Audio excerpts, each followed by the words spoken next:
It's time for another amazing chemistry video with Mr. Stapleton. Proudly sponsored by Farming Green Nice Coffee. Okay, for this video I'm going to be talking about another thing that affects the rate of a reaction. Okay, so this time I'm going to be talking about concentration.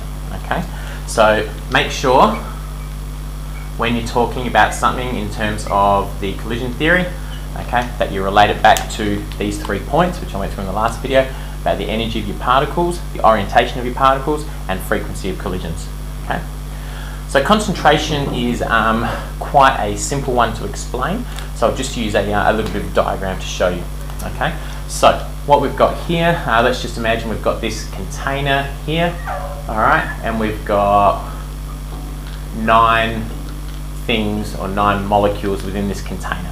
All right, so this is the space in which they move, okay, and so they're going to be moving around. So this one goes that way, for example. Sometimes they're going to hit and they're going to collide. Okay. Now, if we're talking about concentration, what I'm going to be talking about in terms of concentration for this one is an increase, but obviously you can apply it in terms of a decrease by just doing opposite to what I'm doing here in the video.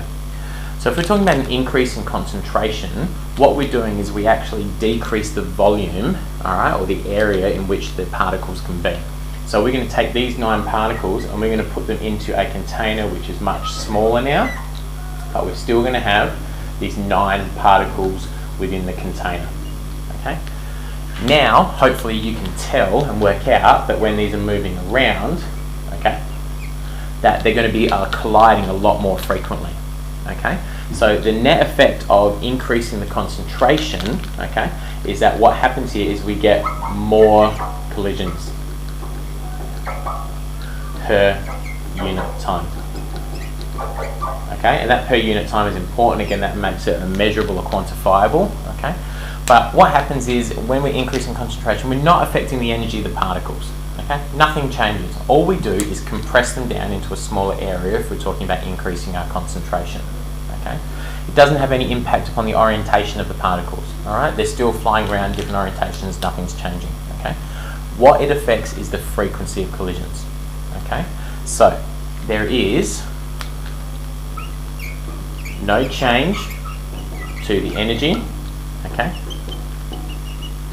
no change to the orientation. All we've got is this, more collisions per unit time. So the net result of that is that we have an increase in the frequency of successful collisions. Now, successful collisions are those that have the minimum energy to react, okay, and the correct orientation. All right, so increasing the frequency of successful collisions per unit time. All right, so therefore we get an increased rate of reaction. Okay, so that's what impact concentration has upon a rate of a reaction. Like I said at the start, if you're going to talk about a decrease in concentration, what happens is you're obviously going now the reverse, so you're going from a smaller area to a bigger area, which means that your collisions will decrease, the number of collisions just decreases per unit time, and so you'll have a decreased rate of reaction because it's less likely that those particles that do collide will collide with the minimum energy and correct orientation. Okay, cool. That's the second one. I'm going to do one more. We're going to be looking at catalysts and the impact that they have upon a rate of a reaction.